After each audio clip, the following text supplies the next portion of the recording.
Srimad Bhagavatam ki jai. Nitai Gaura Premanande. Om Namo Bhagavate Vasudevaya. Om Namo Bhagavate Vasudevaya. Om Namo Bhagavate Vasudevaya. Om Namo Bhagavate Vasudevaya. Om Namo Bhagavate Vasudevaya. Om Namo Bhagavate Vasudevaya. Книга Кришны, Верховный So the book Krishna, the Supreme Personality of Godhead, chapter 35, the gopīs' feelings of separation. So this is a separate topic of Srimad Bhagavatam.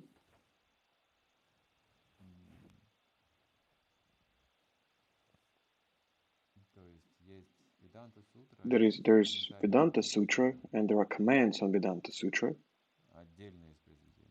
It's like a separate work. Vedanta Sutra is, of course, is the end of the Vedas, the conclusion. Vedanta, it means the conclusion, the end, the final, where only absolute truth is described. This is a very complicated tractate. Complicated treatise, probably not accessible to a modern person. So you can read all these aphorisms, of course, there are some translations, but it's really hard to get into this, even using the comments. And Vyasadeva has commented Vedanta Sutra by having written Srimad Bhagavatam. Reading Vedanta Sutra is really hard to feel what's going on, what it is about. It's just beyond our understanding. But the Krishna's consciousness gives you the opportunity to feel what Brahman is, what the absolute truth is, in different aspects. So there's Brahman himself, the effulgence, which is the spirit. The spirit is like the essence of everything.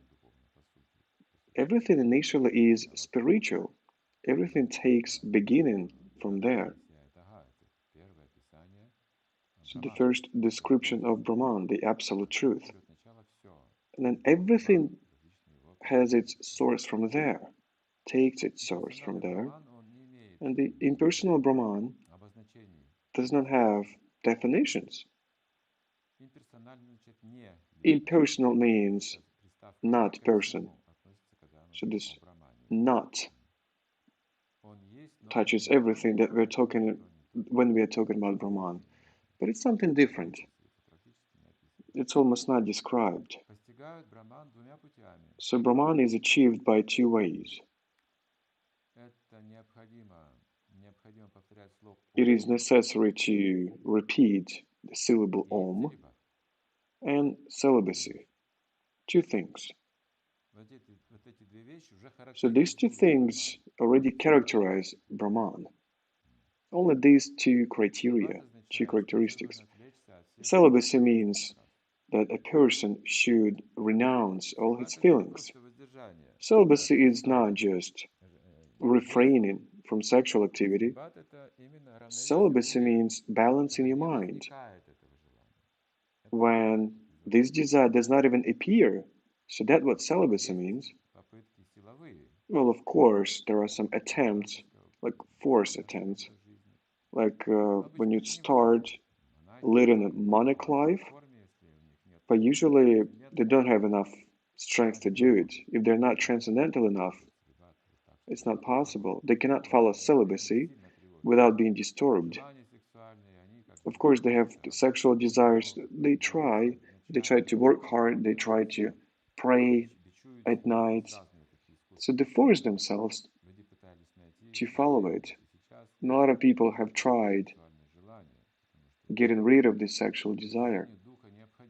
In order to achieve the spirit, you need to do that. If you do not follow celibacy, it's not even possible for you to refrain from sexual desire.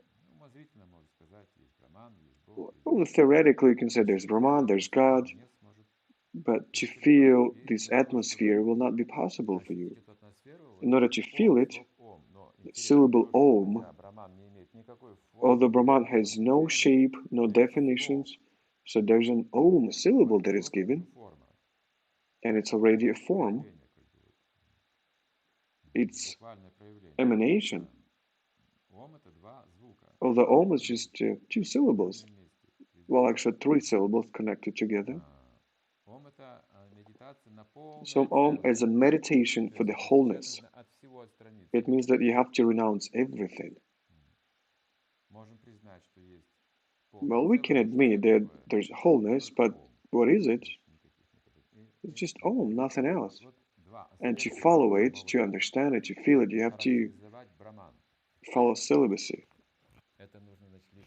So that's how you can characterize Brahman. You have to get rid of all your desires, stop feeling anything in the material sense of it, and also renounce all the definitions, all the names. All means holiness. Holiness does not have any name. Wholeness does not have any name. But it is said that it's impossible even to meditate on Brahman. You need to have some syllables of form. Sometimes they paint Omkara and meditate on Omkara silently, but it's also a form. It's impossible to meditate on something that has no form. A living soul cannot die, that's the point. If we want to have emptiness, well, you have to disappear, but it's impossible for a soul to disappear. So just a conditioned notion. So you have to get rid of all the material things, definitions and names. So it helps you renounce all the names, material names. But it does not explain what the spirit is, and it does not give you the feeling of what it is. So then to feel what the spirit is, Srimad Bhagavatam was written, especially for this purpose. Reading Vedanta Sutra will not be able to feel it. Of course, we can be proud of it, we can be surprised and even like to have the feeling, the elevated feeling by reading Vedanta Sutra. Of course, we can get it, but not to feel it. Although Śrīmad Bhagavatam was compiled according to the instructions of Vyasadeva's spiritual master, although Vyasadeva didn't feel any happiness out of it because he hasn't felt anything transcendental, he understood that people would all drag it down to the material senses. Based on the history of Vedas, the history has been rewritten so many times already, so that Vyasadeva, he was really worried about it. So that's why he gave us this work, just to feel us, just to give us a feeling of it. And today we're talking about gopīs' feelings of separation. So there's an aspect of Paramatma and an aspect of personality. So here only personality is possible. Impersonal aspect does not open Krishna. So the gopīs of Vṛndāvana were so attached to Krishna that they were not satisfied simply with the rāsa dance at night. They wanted to associate with him and enjoy his company during the daytime also. When Krishna went to the forest with his cowherd boyfriends and cows, the gopīs did not physically take part, but their hearts went with him. And because their hearts went, they were able to enjoy his company through strong feelings of separation. To acquire this strong feeling of separation is the teaching of Lord Caitanya and his direct disciples, the Six Gosvāmīs. Well, all that is described here. So Krishna, he would meet gopīs at night, but not at daytime. But it would just kind of start even more desire in gopīs to meet Krishna. So every time Krishna went away, they felt separation. And of course, their heart went out together with Krishna, where Krishna was having fun together with his friends. He was playing flute. So usually gopīs, they were just meditating on Krishna, and their hearts, they were all together with Krishna. So all the chores were done by them automatically. So they had no attachment to this, because their hearts, they were not there in the chore. In the daily work, daily chores, their hearts were together with Krishna all the time. In material world, everything is done factually without heart, without using your heart, without putting your heart into it. So no heart is actually enframed in iron. It means that we don't have these spiritual relationships. We only have relationships with our relatives, family. But the heart itself, it does not take part in it. We do things only for ourselves and for our descendants, because I understand these are my children, this is my home, this is my country. So it's me, me, me. That's why it says that your heart is framed in iron shackles. So that's why we can't find these relationships with Krishna. And factually, whatever we do, either directly or not directly, we do everything only for us, for ourselves. But here, a different picture is described. Krishna's consciousness is the most important moment. Your heart needs to take part in it, in the process. So where your wealth is, that's where your heart is. That's what Jesus used to say. So what is person attached to? It's me and mine. So it's a life concept. We are attached here with the material consciousness. So if you sacrifice what you think is yours, then when you differentiate spirit from matter, you also understand what is mind is also my mind. Mind means also my opinion. So mind can mean a lot of different things. So a person starts learning to commit sacrifices.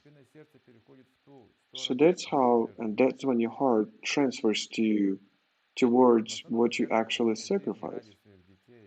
So usually people make sacrifices just for the sake of the children, for the sake of the country or work. But when there are no more sacrifices to make, a strange thing happens. A person is not needed to anyone anymore. So this is an illusory energy again. So it happens to every person. So that's why we go through all these sufferings and happiness. When the time passes by, the few sacrifices we can make for our family and children, the person gets aloof, gets really far. This is like the end of life if there's no spiritual aspect in it.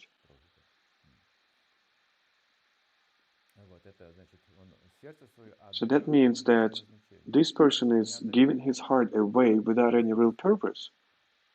Well, factually, he does not even give his heart away. He's just serving to himself. But he thinks to be serving to his country or family. He's just been in this illusion. In Krishna's consciousness, it is said that we serve Krishna, but we have to do it with love, with our pure hearts. The sacrifice should be real. Not sentimental, but the real one. And in Bhagavad Gita, so different kinds of sacrifices are described. There are some subtle, more elevated forms of sacrifices.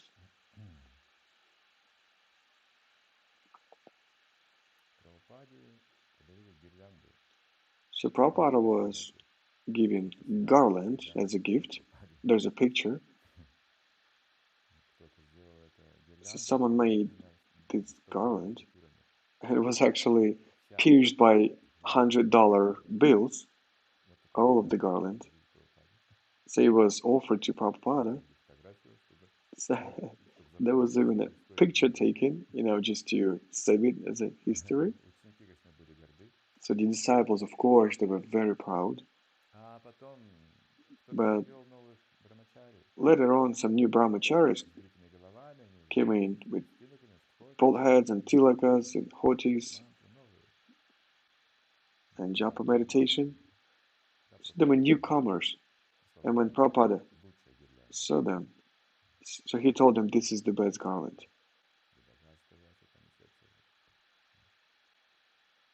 So where your wealth is, that's where your heart is. So if I identify myself with this money, I cannot sacrifice it. Money motivates you to do merchandising, exclusively selling things. But Prabhupada, he used all this money to serve Krishna. He didn't save anything. And then once devotees, they said that, Prabhupada, we've saved up so much money. What are we supposed to do with this money? There's too much. So Prabhupada said, do not save them, spend them right away. So make a holiday, throw a celebration, a festival. But they say, Prabhupada, there are no holidays coming in the nearest future, but we have a whole pile of money. He said, well, make something up, use it in serving Krishna. Where your wealth is, that's where your heart is. So if you start saving money, that's where duality starts. But on the other hand, it's a philosophical approach. Well, you're a grihastha, you need some savings. But you need to be conscious of it. So people, when they think of savings, they do not know any limit. That's the point. They don't understand where the limit is. They don't understand the limit in either food or sleep or sexual life, in anything. Especially when it comes down to money. And of course, people are suffering just because they cannot distribute money wisely. You see the house or apartment, or inheritance. There are so many awful stories that we know. People cannot just distribute the money, even countries. So there are some poor people, rich people, satisfied, not satisfied. It's always been like that. So where your health is, that's where your heart is. All that you're saving up specifically for yourself, for your sense gratification.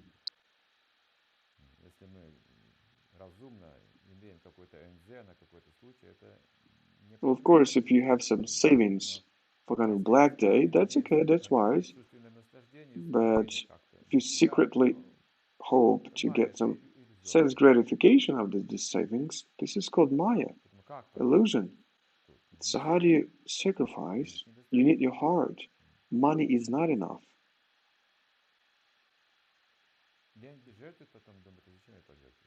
Money is sacrifice, but then you think like, oh man, why have I done that? Sometimes people think that there's nothing I can sacrifice. Well, you can sacrifice even half a cent. It doesn't matter how much you sacrifice. The point is that how much you can.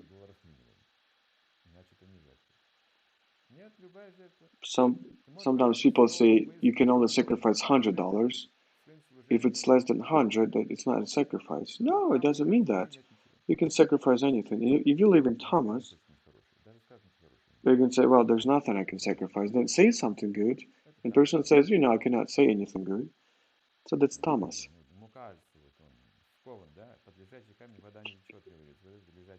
So he seems to be restrained, and there's no water flowing out there, and a stone that is not rolling. And Krishna says you can sacrifice anything, flowers, water, food, because it's beautiful, it's inspiring, and you can feel it. That's the most important thing. Well, you can either feel pride if it's not half a cent but a million. But for Krishna, it doesn't actually matter how much you sacrifice. Either it's half of a cent or a million, your heart is what matters. Do you just do it for yourself or for God? How do you manage to sacrifice for God by thinking of yourself? When you sacrifice so much, you think like, wow, I'm so elevated. Like I remember Sudama Vitra, he just sacrificed a little bit of rice. And Krishna has accepted this sacrifice. This was a real sacrifice. And of course, there are some emperors, rich people that go to temples to sacrifice some money for the building of temples. These sacrifices, they're not accepted. This is a false thing. Although they can get some benefits, of course, out of it, some prestige, some support, some relationships, social relationships, maybe some glory, if they have built up a temple for people. Yeah, which people can say, well, yes, I've built a temple. So they can get this fruit, but not more, and they will not be able to develop real affairs with God. But that's the point of Yagya, especially his name. Yagya is himself.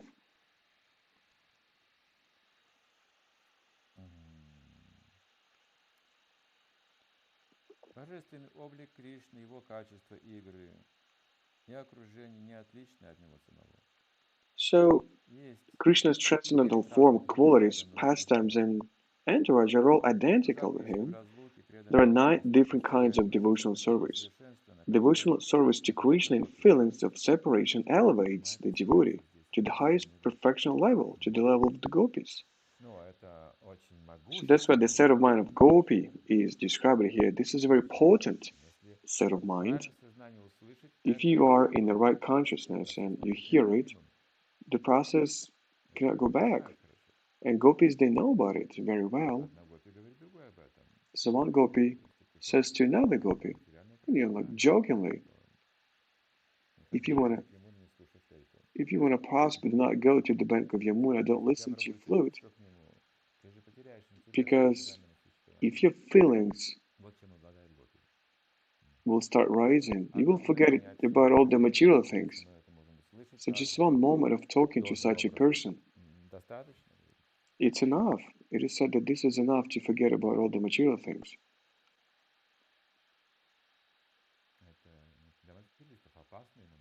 And this is a dangerous moment for materialists, because they automatically identify themselves with material entertainment. That's how they protect themselves. But matter of fact, love is not material.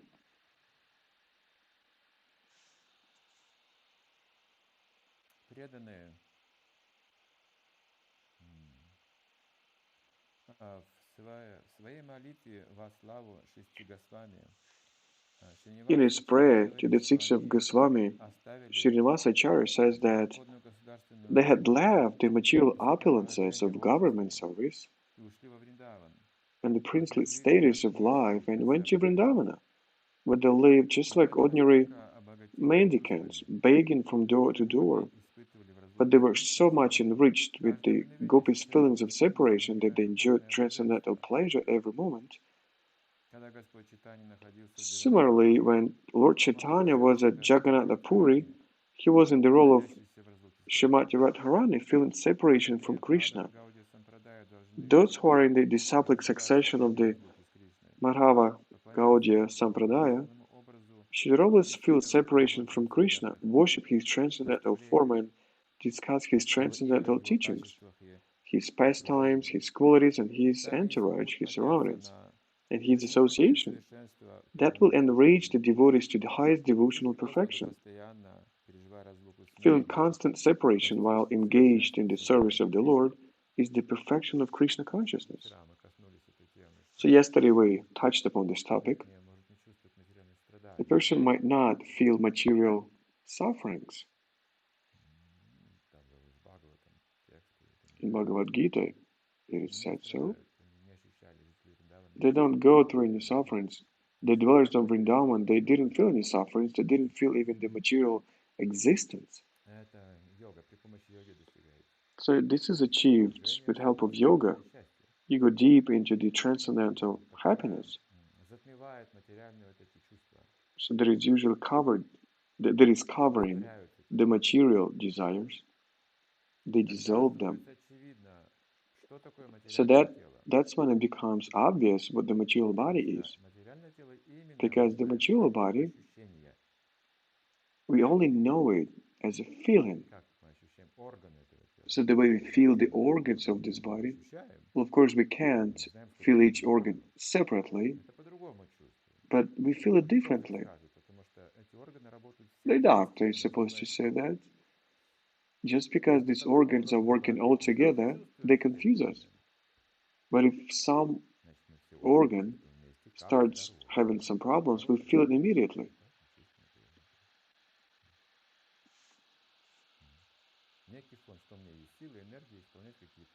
It's like I have some power, some potency, some energy to fulfill my desires. So I don't feel the organs, but I feel the function of enjoyment of these functions. So this is a feeling. But when a person goes deep into the Krishna's consciousness, so this sense, it goes away. When you can just move, remember something, walk, sense some smells, so this consciousness, it gets dissolved. And we can feel completely different things that are not in the functions of our organs, and both in our mind. So this is the highest yoga that gopīs living in Vṛndāvana have, and all the dwellers of Vṛndāvana, all the devotees of Vaikuntha.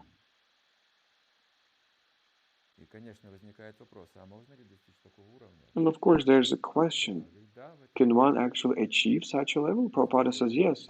In this life, if you take it seriously, you can do it.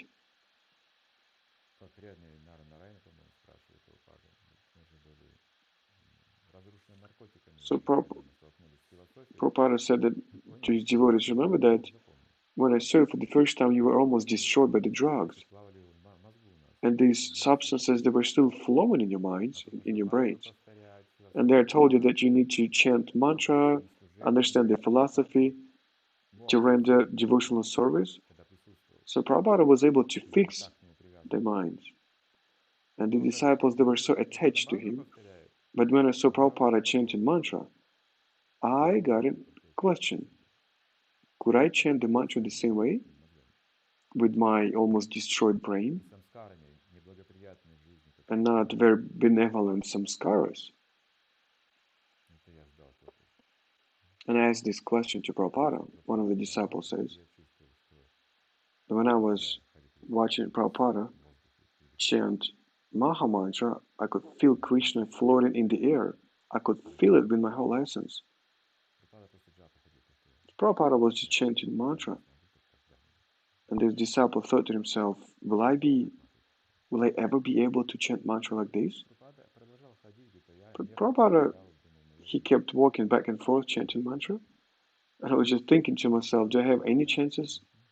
And Prabhupada said, yes, of course. But it will take you some time. This feeling, this sense.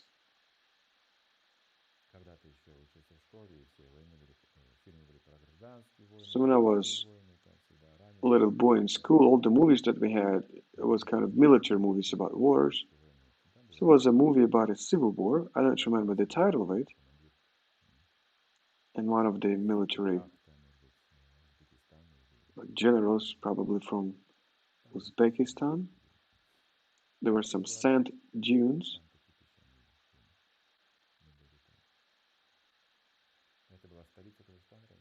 So we were there. It used to be Kazakhstan's capital, former capital.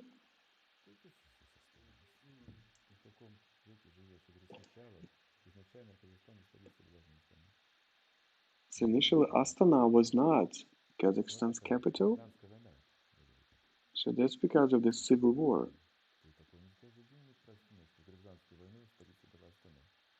So do not tell anyone that during the civil war, Astana was the capital of Kazakhstan.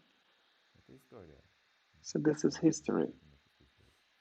Well, you should know your history at least just a little bit. Okay, so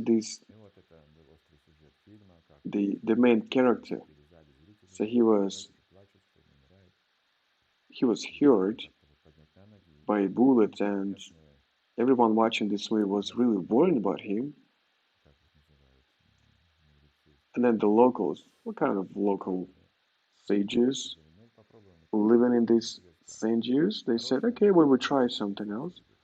Well, it's a good means, but we're not sure if his heart is going to take it. So they did something to his wound. They put some wolf skin onto him, a fresh wolf skin. So they put the skin onto him, and they dug him into the hot sand. So he was supposed to live there for the whole night. So it's like a purification that we have, this kind of purification, even though we are born as people, we are distorted. So we have to be covered with the Krishna's consciousness, and from day to night we have to get in contact with Krishna. If we go through it, if we can do it, then we can survive. Purification is a good thing, but it might be really painful. So the pain will always be together with us if you understand it with your mind, with your intelligence. That this is all because of anarthas, it's not because of Krishna. So we can survive.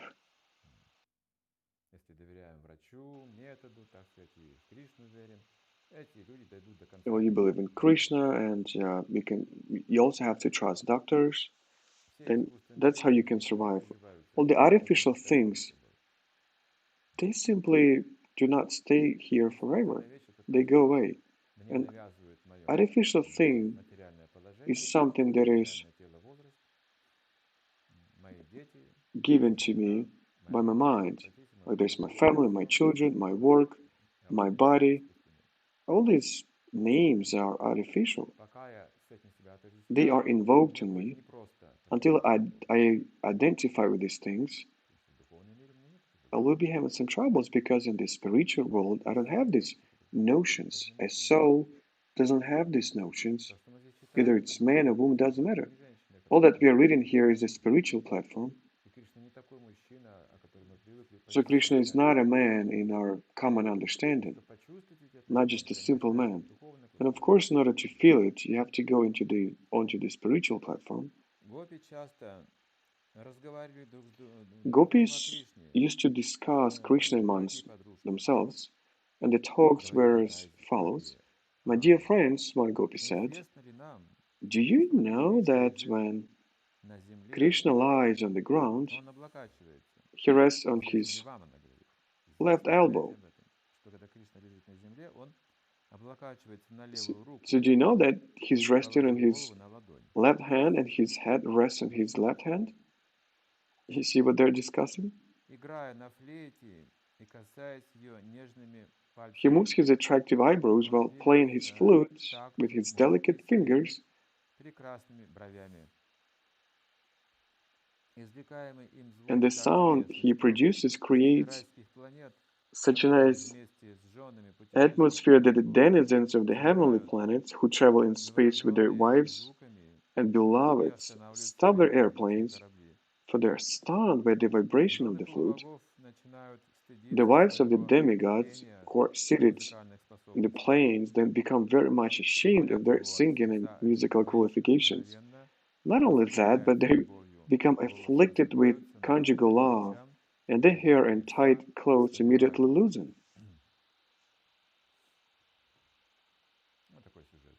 Кришна лежит, There's a кладет на script. левую руку, There's a голову на левую руку. storytelling. So Krishna В is правой руке у нее флейта, lying on в his левой side руке мы привыкли видеть его три on the пальца. ground. He rests on his left elbow. Стоит флейтой, но он философски на So we're земле. used to the picture when Krishna is standing on his Он feet, играет его holding his flute, playing his пальцы flute. очень нежные на флейте, что она So he отмечает. has very delicate fingers, very soft Аналогов fingers. нет. There are no analogs of it. There's nothing to compare Если his немного fingers поработать хотите, to anything. почувствовать касание Кришны. But once it was said, do you feel the soft touch of Krishna in Vṛndāvana? Была весна, говорит, вот It was spring, дерево тамал. so there's a tree of Первые tamal. побеги, листы там появляются. So the very first Напоминают по нежности, коснитесь, потрогайте. branches, the very first leaves that it has, so touch them. Когда она была на So Радхаре, probably трогали, да, you could feel it. впечатление какое-то возникли, ощущения When возникли. we were То есть дать почувствовать. we were at the place, Аналог найти нужно, да? we could at Ну, least аналог какой-то уже get a есть. touch of these first leaves, very soft Много ones. аналогов. So there are many analogs Потому что любовь в материальном мире это тоже аналог. because love is in material world is also an analog. It reminds us of something. Какой некий аналог Men and women, напоминает. they're also like an analog. They remind us of Но something. нужно стремиться дальше этого. But the point is that you Не have to привязываться к материальным этим аналогам, а go идти further. дальше. Do not Использовать свои identify силы, yourself with these analogs. Do not get attached to them. You have to make sacrifices увеличить свой доход таким to образом. enlarge your spiritual income. И простая вроде вещь, Кришна лежит, играет на флейте. Well, it seems to be a very simple thing. Krishna is lying on the ground, playing his flute. His eyebrows are moving. The gopis are discussing, have you ever seen this picture? Полубоги слетаются на небесных The demigods in their spaceships, they all come together. They want to hear this music. Такая музыка развивается. Such a music is flowing, such a bliss. The demigods' wives, they stop singing because they are ashamed of their singing qualifications. But one gopi, she has seen all this and she's asking either everybody else has seen it too. Everyone falls in love with Krishna. Другая гопи сказала, милые подруги, Another gopi said, my dear friends, Krishna is so beautiful that the goddess of fortune always remains in his chest, and he is always adorned with a golden necklace, Beautiful Krishna plays his flute in order to enliven the hearts of many devotees. He is the only friend of the suffering living entities. When he plays his flute, all the cows and other animals of Vṛndāvana, although engaged in eating, simply take a morsel of food in their mouth and stop chewing. Their ears rise up and they become stunned. They do not appear alive but like painted animals. Krishna's flute playing is so attractive that even the animals become enchanted. What to speak of ourselves? So one gopi is talking about demigods, the other one says that, wow, look at cows. There's no difference. Also, the animals are all enchanted, just like demigods. What to speak of us? Krishna is dancing with us. He is hugging us.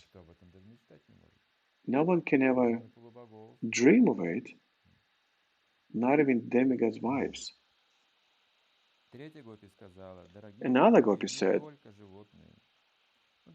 my dear friends, not only living animals, but even inanimate objects like the rivers and lakes of Vṛndāvana also become stunned when Krishna passes with peacock feathers on his head and his body smeared with the minerals of Vṛndāvana, with leaves and flowers decorating his body.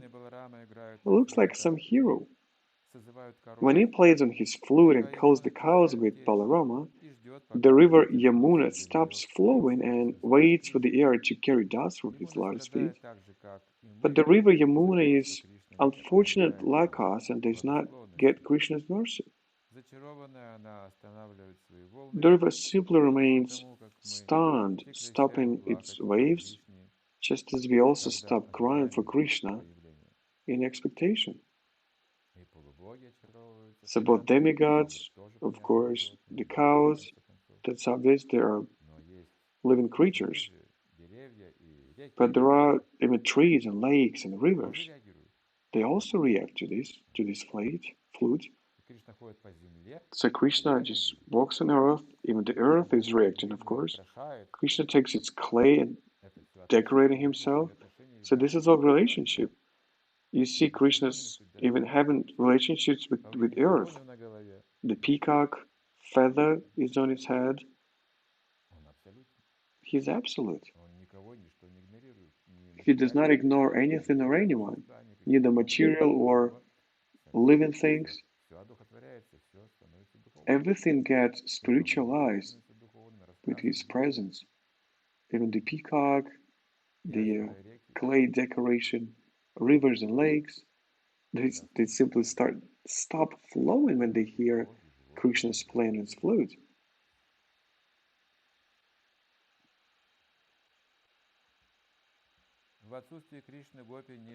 In the absence of Krishna, the gopis were constantly shedding tears.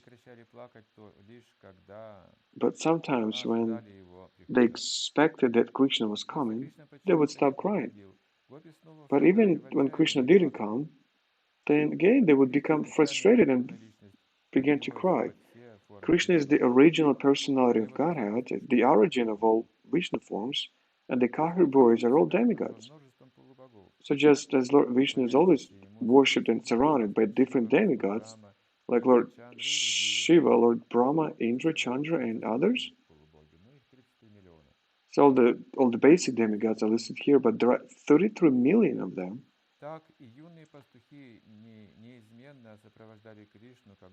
So Krishna was always accompanied by the cowherd boys while walking,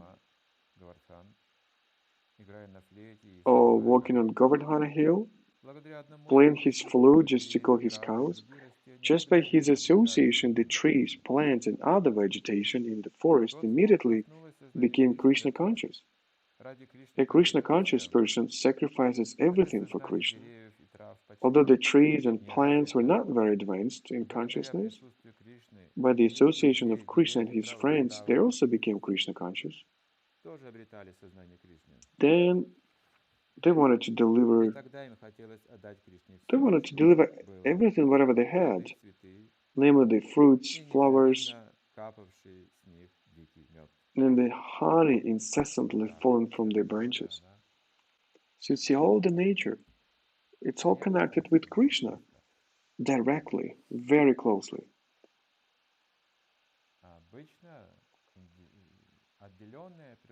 Usually, separated material nature, it's also got these relationships inside of its species. So grasses, herbs, trees, they're all different species. So that's how these relationships work.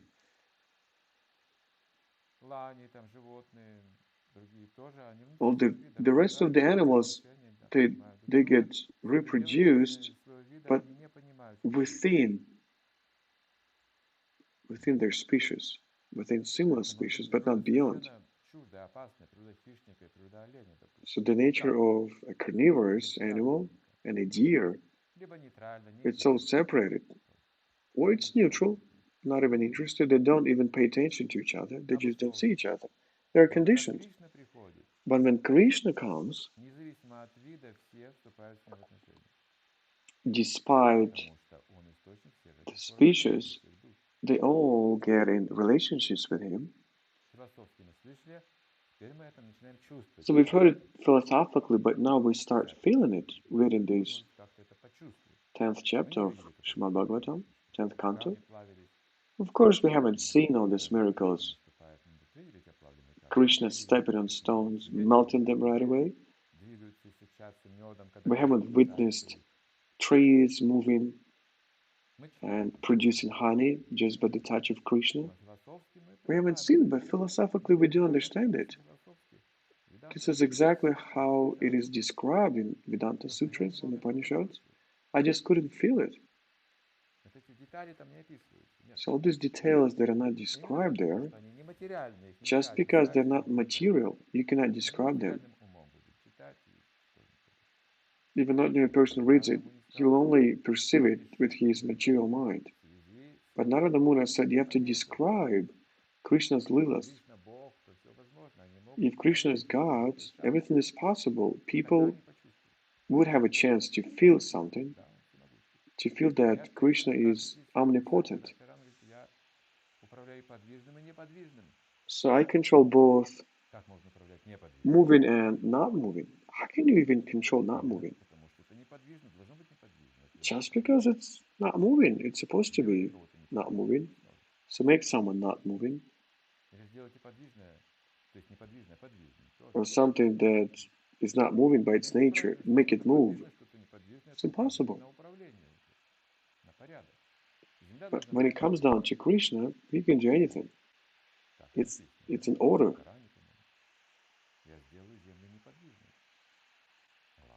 So I think in Quran it says, Allah says that I will make our earth not moving.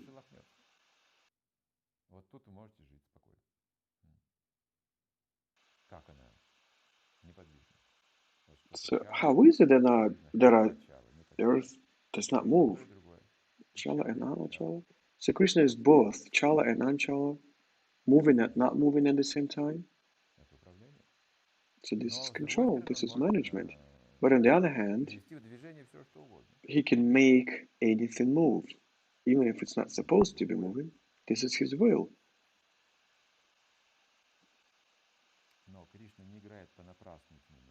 But Krishna does not play with these energies vainly just to have fun, because he is intelligent to the highest extent. If the earth is fluctuating, there is some sense behind it. It's not just a joke, or just if something had gone wrong. The earth is not moving, but then why does it shake, destroying cities? Just because of the people's behavior. So of course, that means that the earth can move.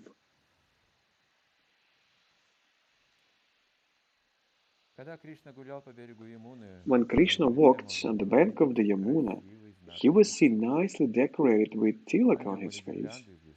He was garlanded with different kinds of forest flowers. and his body was smeared with the pulp of sandalwood and tulsi leaves, the bumblebees became mad after the fragrance and sweetness of the atmosphere and began to hum. So then you see Krishna collaborating with bumblebees. He hears the sound, so enjoying the humming, Krishna started playing his flute. And together the sounds became so sweet to hear that aquatic birds like cranes, swans, and ducks were charmed.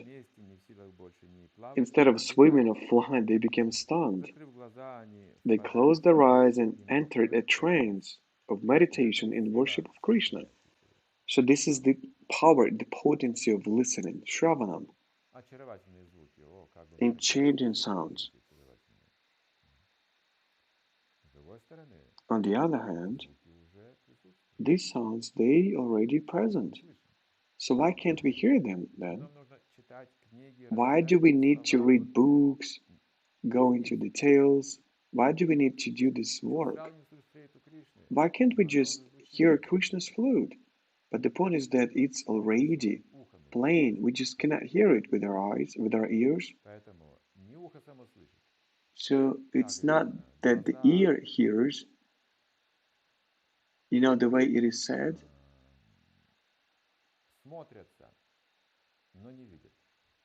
The eyes, they look, but they cannot see. Because, matter of fact, without the presence of intelligence, you cannot just perceive these things just on the essential level. If you combine all the senses with the gross energy, well, it will give you some kind of information, a very scarce amount of information, even if you come up with a microscope. The same feelings, but if you combine these feelings with the subtle intelligence and you perceive everything through your intelligence, that's when you have a chance to feel games of Krishna.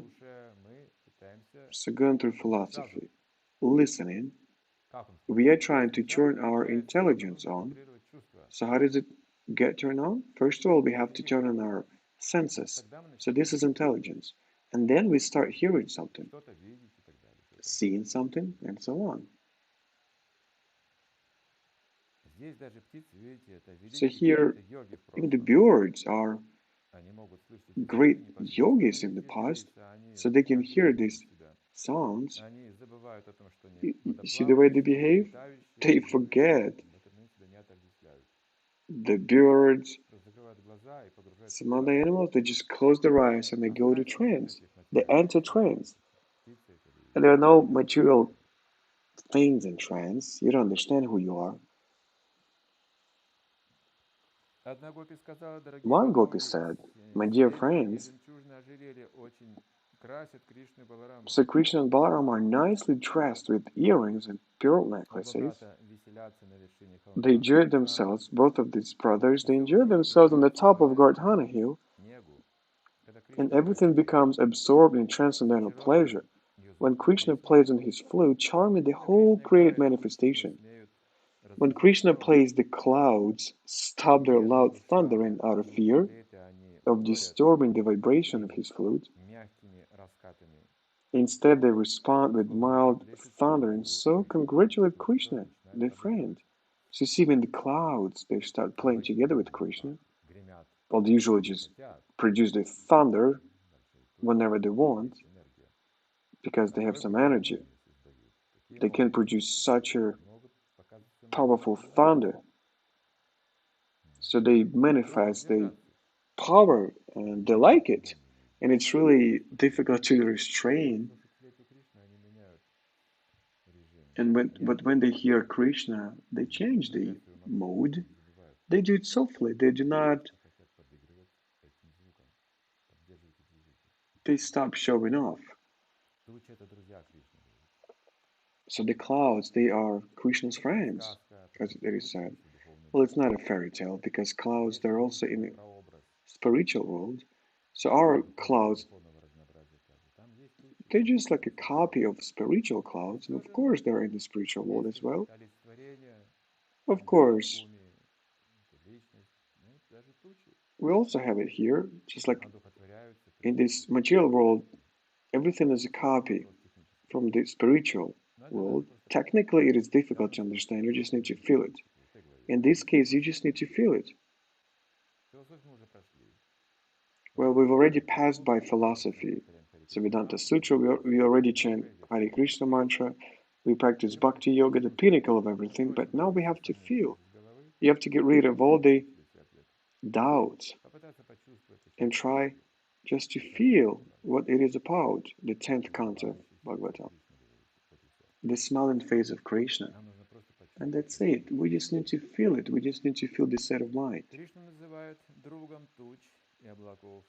So Krishna is accepted as the friend of the clouds because both the clouds and Krishna, they satisfy people when they are disturbed. When people are burning due to excessive heat, the cloud satisfies them with rain. Similarly, when people in materialistic life become disturbed by the blazing fire of material pangs, Krishna consciousness gives them relief like a cloud. The cloud and Krishna having the same bodily color also are considered to be friends. Desiring to congratulate its superior friend, the cloud poured not water, but small flowers and covered the head of Krishna just like an umbrella to protect him from the scorching sunshine. So Muhammad's biography, a similar episode is also described. There's been always a cloud above him, protecting him all the time during heat. That's what it says in Quran. So you see, on the messengers, they're also by the protection of God. So here, the laws of physics are not taken into account. Anything can happen. A cloud, and like a simple cloud, is not going to follow anyone. It's not going to follow anyone. But you see,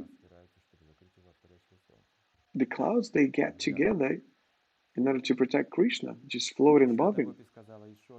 So one more gopi, she told to Mother Yashoda, "My dear mother, your son is very expert among the cowherd boys.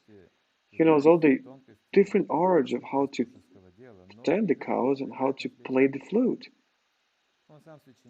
He composes his own songs, and to play them, he puts his flute to his mouth.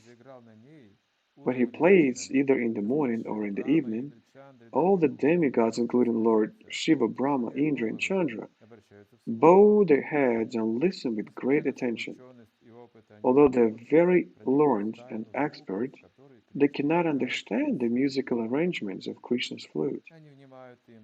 They simply listen attentively and try to understand, but they become bewildered and nothing more. See, initially, all the knowledge is in the music, in flute. That's what it said. I've heard that flutes, they created. But technically in Puranas, it is said that it all starts with Om, with the sound of Om, the impersonal aspect. Because there's material world and impersonal. It's like a whole different story, like there's no God. So impersonal thing is something common between the spiritual and material, like a gap.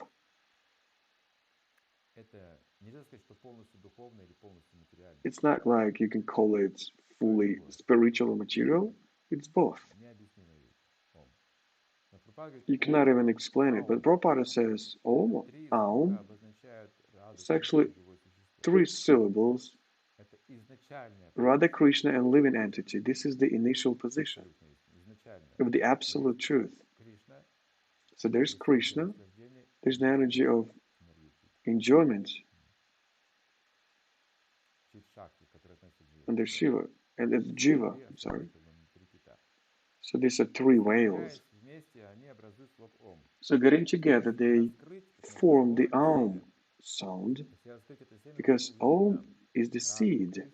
If you open up the seed, you'll see Radha and Krishna and all the living entities. So this is the flute sound. And here it gets this form of Om, the unification. Another gopi said, "My dear friends, when Krishna returns home with his cows, the footprints of the soles of his feet, with flag, thunderbolt, trident, and lotus flower, it relieves the pain the earth feels when the cows traverse it. He walks in a stride, which is so attractive, and he carries his flute. Just by looking at him, we become lusty to enjoy his company. At that time, our movements cease. We become just like trees and stand perfectly still, unaware that our hair and clothes are loosening." So there's a lot of description of what Krishna is doing, the way he looks, what sounds he produces, and how different living entities react to it. All the gopis, they see it, they feel it, because they understand it even more thoroughly, even than demigods. And in addition, there's one more aspect, his attributes that are left on earth. So they relieve the pain. He's walking really lightly, but the cows are stomping the earth. When Krishna passes by, he leaves all his attributes, his signs, he gives the transcendental bliss. And it's all seen by the gopis. They understand what the earth is, the universe, demigods, and all forms of life. They're all being conscientious of all this because they're in Krishna's conscious, and they also feel it. In this world, we feel Krishna, it's just we define it incorrectly. Everything in this world everything good in this world is Krishna. But we think, no, it's just a fancy car. But this is Krishna's reflection from the spiritual world. But we don't see the connection. We only see the reflection, but not the origin. It's too complicated to understand these things, the way they function. So Krishna had many thousands of cows. They were divided into groups according to their colors. So they were also differently named according to color. When Krishna would prepare to return from the pasturing ground, he would gather all the cows, as Vaishnavas count 108 beads, which represent the 180 individual gopis. So Krishna would also count 108 beads to count the different groups of cows. Of course, there were more cows, but the groups, there were 108. So Krishna also has his beads, so he could actually chant all the names very quickly, because he knows the unlimited number of tongues and hands. So for us, it would be impossible. 900,000 cows. Just imagine what kind of japa it is. It would be endless. But of course, Krishna is omnipotent. It's so easy for him. He knows each other cow, each cow's name. He calls his names. He calls cows' names on his beads. And I was told that when Krishna says one of the cow's names, so this cow moves, like Shyamala, moves like I'm here.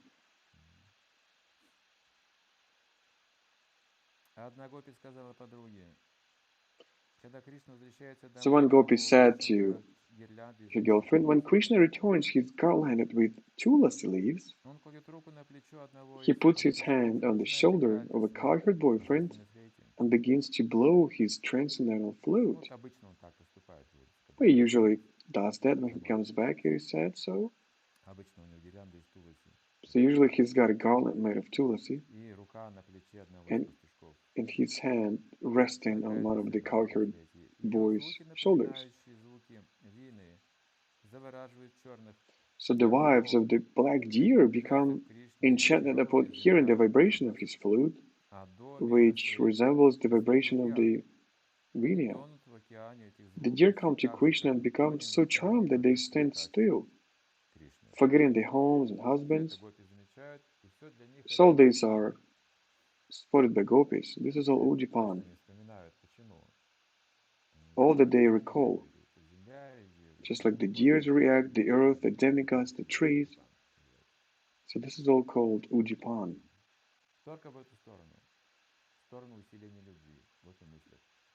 So they think only in terms of reinforcing their love. So this is called the eyes of love. Well, there are some other eyes. Of course, we can see some other aspects. But the point is that this vision might not enlarge your love. If there is no love, we'd better not check everything out, like, because we can start criticizing and there's no love. If there's no love and we start looking at something, we start criticizing. So first, it is recommended to have an analytical approach, not what I feel, but you have to analyze it. Sankhya Yoga, when there's no love, Sankhya Yoga is very useful. So gopis are not talking here about Sankhya, of course, because they already have this perfect love for Krishna. They only see deers and they remember of Krishna, they see earth and the love for Krishna is growing. They see clouds and again their love grows. But if you don't see this ability to connect these things to Krishna somehow, and there's a tendency to complain at weather, at your karma, well, you have to learn Sankhya Yoga, the philosophy. What's karma, what gunas are, 24 material gross elements. So the way this physical body is created, it's functioning, it will help us. If the senses are materials, these are the snakes leading you to the hell. So sensual knowledge is the road to hell.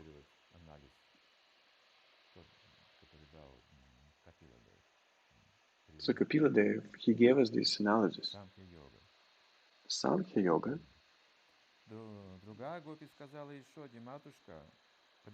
Another gopi told Mother Yashoda, my dear mother, when your son returns home, he decorates himself with the buds of the kunda flower, and just to enlighten and gladden his friends, he blows his flute. You see, everyone is mentioning flute, the sounds of flute. See, it turns out they decorate things differently. The garlands are different. You see, this garland made of buds of the kunda flower. The breeze blowing from the south creates a pleasant atmosphere because it is fragrant and very cool.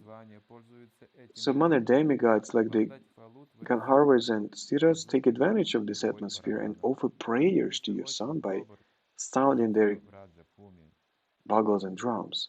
Krishna is very kind to the inhabitants of Vrājabhūmi and Vṛndāvana. When Krishna returns with his cows and friends, he is remembered as the lifter of Govardhana hill. It might be difficult to understand because everyone is describing Krishna's return from the pasturing field. So Vṛndāvana and drums. So it's all different, you see, but it just means that one gopi can hear some things, the other one, she cannot hear these, but she can hear some other things, or she can see some other garlands that other gopis do not see. So that's why they are telling different things, and this is quite interesting. One gopi says that Krishna has this kind of garland, the other says, like, are you insane? He's got quite another garland. So that's how Mahabharata begins, the material story, with the argument of two sisters was a very severe argument. So one saw a white horse with a black tail, but the other girl said that no, it had a white tail. One of the sisters said, "Do you think I'm wrong?" And the other sister said, "Do you think I'm wrong?" So that's why gopis are discussing different things about Krishna, but they see different things because Krishna has it all, and there's no mistake. Buddha asks, he says that philosophers, they classify elements differently, but what's the right one? Everything is correct. So every element that's been described in combination with the other elements, it's always present. Something you see, something you don't, so there's no point in argument. Because we all see things differently. That's how we start fighting. That's how Mahabharata starts. So these two sisters, they've seen this horse and they started arguing. And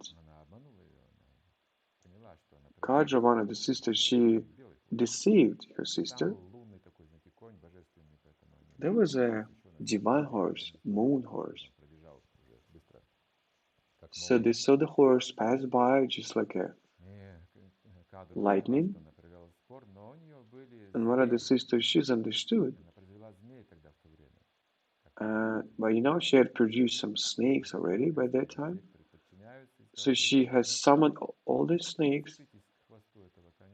And she told them, "You're black, so attach yourselves to the tail of this horse and make its tail black." So that's how she won the dispute. So this is material world. So that's where all the karma begins from. We just want to prove our truth. So that's why we come here, just to fight for our rights. Тогда самые почитаемые полубоги Брахма и Шива несут на землю, чтобы вознести Господу вечерние молитвы. So then Brahma and Shiva, they come down to offer their evening prayers, and they accompany the cowherd boys in glorifying the qualities of Krishna. Simultaneously, all the demigods, someone's playing drums and doing puja and do a lot of different things, but we don't see it. Because Krishna is plain to us. So it's like he's got all these different relationships with each and every one of us. So he's got his personal relationships with each of us. Someone may say that, I don't hear anything at all. I don't like it. Just like Krishna, Some people say that when someone sees Krishna, like his image, he says, "Why is he God? Can he even walk on earth?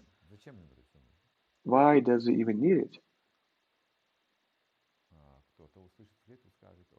But someone sees flute and says, "Oh, Krishna is here." So Krishna is compared to the moon born in the ocean of the womb of Devaki. When Krishna returns in the evening from the pasturing fields, it appears that he is fatigued, but he still tries to gladden the inhabitants of Vṛndāvana by his auspicious presence. When Krishna returns garlanded with flowers, his face looks beautiful, adorned with golden earrings. He walks into Vṛndāvana with a stride just like the elephants and slowly enters his home.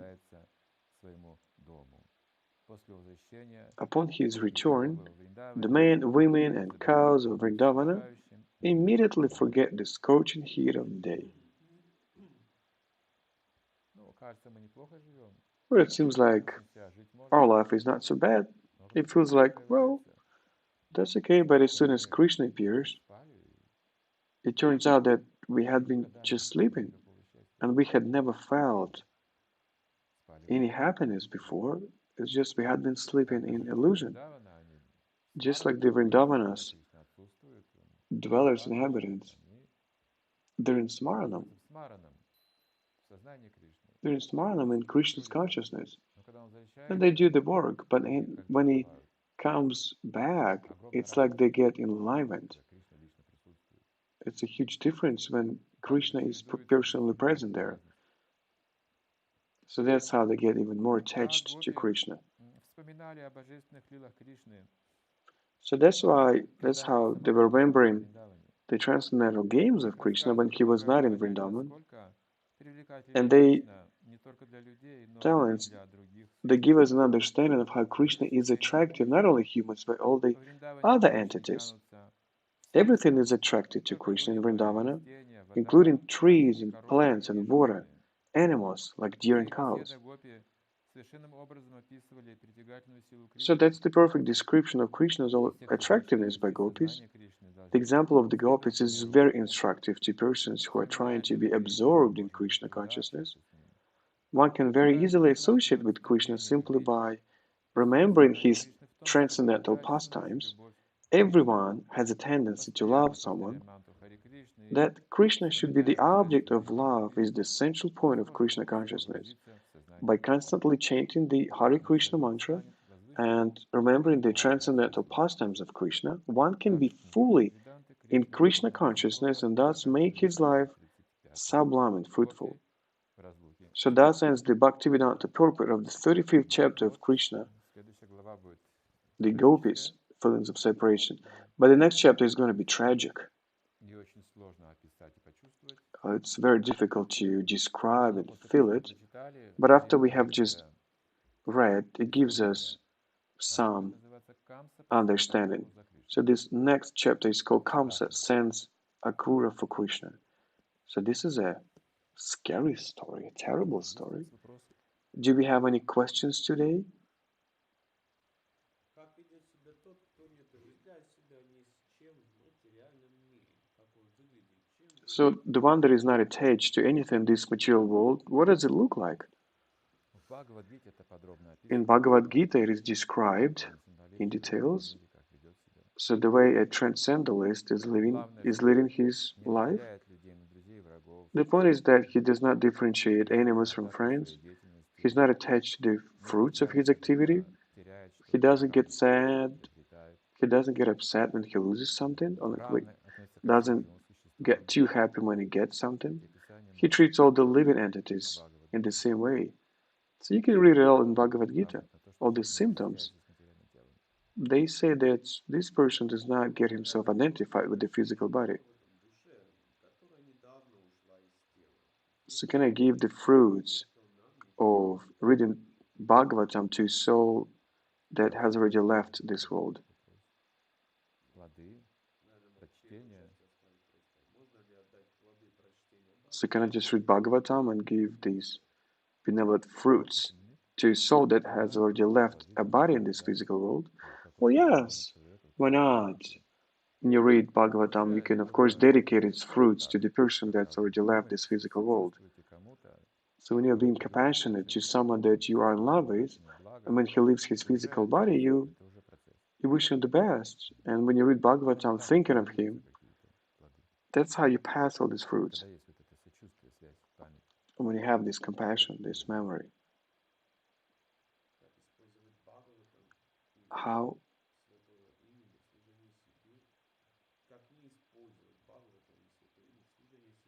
So when I read Bhagavatam and the holy name, not just to serve myself. Как для себя не использовать? А почему не хотите? Why don't you want to use it for yourselves? Нет, о себе нужно тоже позаботиться. You see, the point is that you also have to take care of yourself. This is self-consciousness. Мы изучаем себя сначала. So we learn ourselves first of all. That's what Prabhupada says. You have to learn yourselves. And as you are Krishna's Вы постепенно будете понимать и Бога. particles, you will eventually understand who God is. So when you read Bhagavatam, when you learn Bhagavatam, Изучаете свои you learn понимания, your ощущения, understanding, your изучаете себя таким образом. senses, you learn who you are. Проясняется, кто такой And at Бог. the same time, Krishna is becoming Здесь, как more говорится, clear все to you. это в одном. So in absolute sense, this is all Только для себя uniform. такого же не бывает. Вы If you do начинаете just for думать о yourself, Кришне, когда читаете that's Бхагавад. not possible. When you read in Bhagavatam, you still think of Krishna. Вот. И You're каждое interested in Krishna, служение, которое вы деятельность совершаете, оно and будет поддерживать и вас, when you и serve, поддержит it will both support you and move you towards Krishna. That's a different thing. Как соблюдать how do I follow sadhana and regulate attentive japa meditation? Well, I just chant 4 rounds a day, but not systematically because of the problems with my health. Или тот, кто спрашивает. И вопрос, как с детьми повторять мантру? So the question is, how do I chant mantras with children?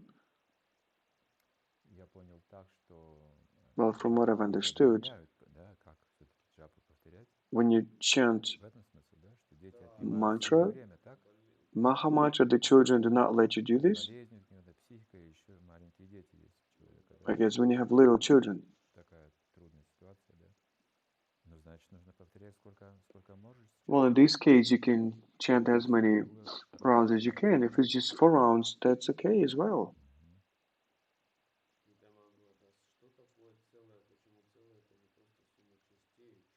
So what is wholeness? What's the difference between wholeness and separate parts? Wholeness means something that is not divided. It's not like you get all the rubbish together. Of course, all these components are connected. They function as one single thing. So this is the wholeness. When we understand that everything is connected functionally as the body of God, we understand this wholeness.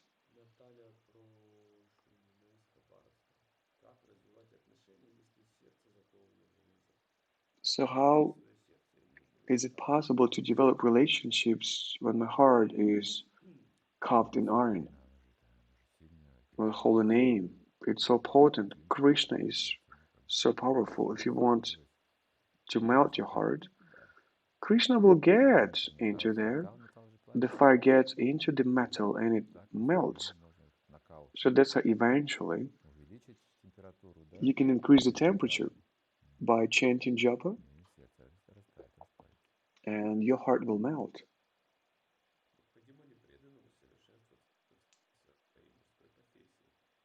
So is it necessary for a devotee to develop in his professional career?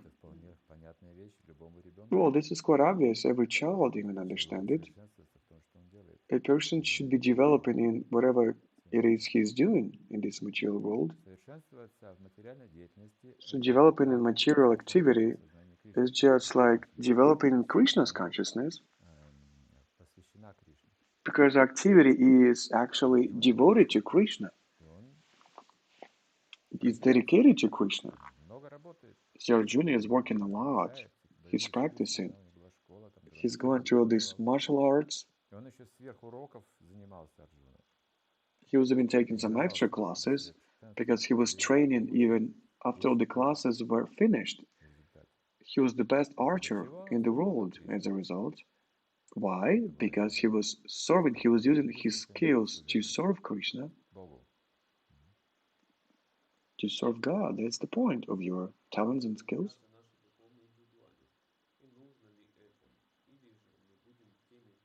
How can we use our spiritual individuality?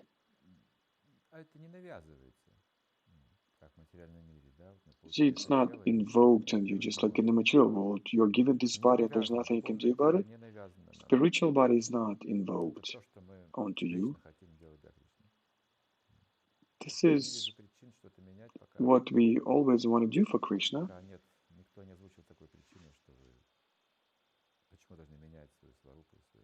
So why do you need to change your svarupa? How can I prove people that they are materially conditioned? Well, you don't have to prove anything if you're not drunk. Don't be in this illusion.